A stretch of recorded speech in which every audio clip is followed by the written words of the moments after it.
Assalamualaikum warahmatullahi wabarakatuh. Kami ucapkan terima kasih kepada Bapak Sunandi Eko Ginanjar, SPD MPD, selaku dosen pengampu mata kuliah Psikologi Sosial yang telah memberikan kesempatan kepada kami. Dan kali ini kami akan membahas mengenai agresi dan kodrat manusiawi. Tahukah kalian bahwa perilaku agresi semakin harinya semakin meningkat? Mengapa bisa terjadi? Dan apa solusinya? Serta adakah hubungannya dengan kodrat manusiawi? Maka dari itu perkenalkan, kami dari kelompok 9 Fakultas Administrasi Negara yang terdiri dari saya, Rifki Muhammad Azki Abdillah, dan beberapa rekan saya, Lisna Piki Paujia sebagai presentator pertama, Lima Nurliani sebagai presentator kedua, dan Raisa Trimonika sebagai presentator ketiga. Selama 9 menit ke depan, kami akan membahas mengenai apa itu agresi dan kodrat manusiawi. Pengertian agresi.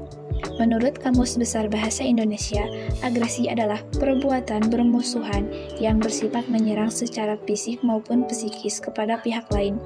Agresi merupakan tindakan kasar akibat kekecewaan dalam mencapai pemuasan atau tujuan yang dapat ditunjukkan kepada orang lain atau benda. Yang kedua yaitu pengertian kodrat manusia. Kodrat manusia adalah sifat dasar atau asli manusia yang dibawa sejak lahir hingga kematiannya. Sifat inilah yang menentukan sikap dan perbuatan manusia. Kodrat manusia juga merupakan keseluruhan sifat-sifat yang sah, kemampuan atau bakat alami yang melekat pada manusia. Dalam kehidupan masyarakat, umumnya terdapat 3 konsep tentang kodrat manusia, yaitu yang pertama, kodrat manusia netral. Yang kedua, kodrat manusia itu bisa baik, bisa juga buruk. Yang ketiga, kodrat manusia itu bisa baik dan sebagai lainnya. Sedangkan menurut Plato, pada diri manusia memiliki kodrat dualistik yang tersusun atas jiwa dan raga. Yang pertama, jiwa. Jiwa memiliki sifat tidak dapat dihancurkan dan abadi, yang memiliki 3 unsur, yaitu nafsu badan, akal budi, dan roh. Yang kedua, raga. Raga yaitu badan atau tubuh manusia yang bersifat kebendaan, dapat diraba, bersifat real. Sifat kodrat manusiawi. Pada hakikatnya, sifat kodrat manusiawi terdiri atas 1 makhluk individu, yaitu manusia sebagai perseorangan memiliki sifat-sifat sendiri. Sebagai individu, manusia adalah bersifat nyata sebagai pribadi yang berupaya merealisasikan potensi pribadinya. Yang kedua, makhluk sosial, yaitu manusia selain sebagai individu perseorangan juga sebagai warga masyarakat atau makhluk sosial. Manusia sebelum dilahirkan, pada waktu dilahirkan senantiasa hidup di dalam masyarakat atau sebagai warga masyarakat. Manusia tidak dapat merealisasikan potensinya hanya dengan dirinya sendiri. Manusia senantiasa membutuhkan manusia lainnya dalam bermasyarakat. Kedudukan kodrat manusia. Pada hakikatnya, kedudukan manusia adalah sebagai berikut. Yang pertama, makhluk berdiri sendiri, yaitu manusia sebagai makhluk ciptaan Tuhan adalah otonom, mempunyai eksistensi sendiri, memiliki pribadi sendiri. Yang kedua, makhluk Tuhan. Manusia pada hakikatnya merupakan makhluk ciptaan Tuhan yang Maha Esa. Jadi manusia adalah berasal dari Tuhan. Di atas manusia terdapat Zat yang Maha Esa dan Maha Kuasa. Jadi Tuhan adalah sebagai sebab pertama. Unsur-unsur hakikat manusia tersebut masing-masing merupakan kedua tunggalan atau monodualis. Aspek-aspek perilaku agresi. Menurut Bush dan Perry 1992, terdapat 4 aspek perilaku agresi yang didasari dari 3 dimensi dasar, yaitu motorik, afektif, dan kognitif. 4 aspek perilaku agresi menurut Bush dan Perry yaitu sebagai berikut. Yang pertama, physical aggression, yaitu tindakan agresi yang bertujuan untuk menyakiti, mengganggu, atau membahayakan orang lain melalui respon motorik dalam bentuk fisik, seperti memukul, menendang, dan lain-lain. Yang kedua, verbal aggression, yaitu tindakan agresi yang bertujuan untuk menyakiti, mengganggu, atau membahayakan orang lain dalam bentuk penolakan dan ancaman melalui respon vokal dalam bentuk verbal.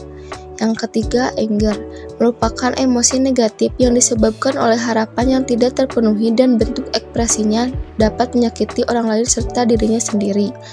Yang keempat, hostility, yaitu tindakan yang mengekspresikan kebencian, permusuhan, antagonisme, ataupun kemarahan yang sangat kepada pihak lain.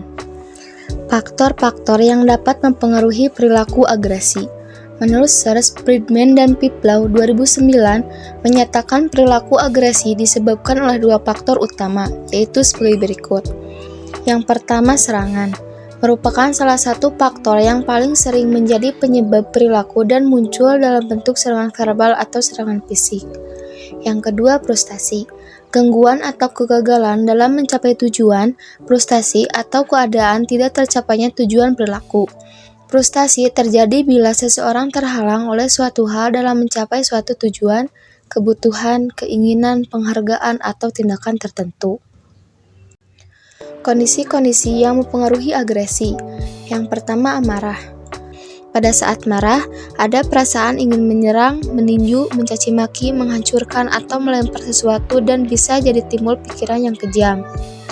Apabila hal tersebut dikeluarkan dalam sebuah tindakan, maka terjadilah perilaku agresi. Yang kedua, biologis. Penyebab agresi dalam psikologi sosial dapat terjadi karena faktor genetik, fungsi otak, dan juga darah. Semuanya itu berperan dalam tindakan agresi. Contohnya pada kasus wanita yang sedang mengalami masa haid, kadar hormon kewanitaannya yaitu hormon estrogen dan progesteron menurun jumlahnya akibat banyak wanita yang mengalami bahwa perasaan mereka mudah tersinggung, gelisah, tegang, dan bermusuhan serta agresi. Yang ketiga, kesenjangan. Adanya perbedaan sikap antara anak dengan orang tuanya dapat terlihat dalam bentuk hubungan komunikasi yang semakin minimal dan seringkali terjadi kompleks. Kegagalan komunikasi orang tua dan anak diyakini sebagai salah satu penyebab timbulnya perilaku agresi pada anak.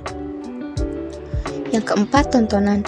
Acara televisi yang menampilkan banyak adegan kekerasan hampir setiap saat dapat ditemui dalam tontonan yang disajikan, mulai dari film kartun, sinetron, sampai film laga.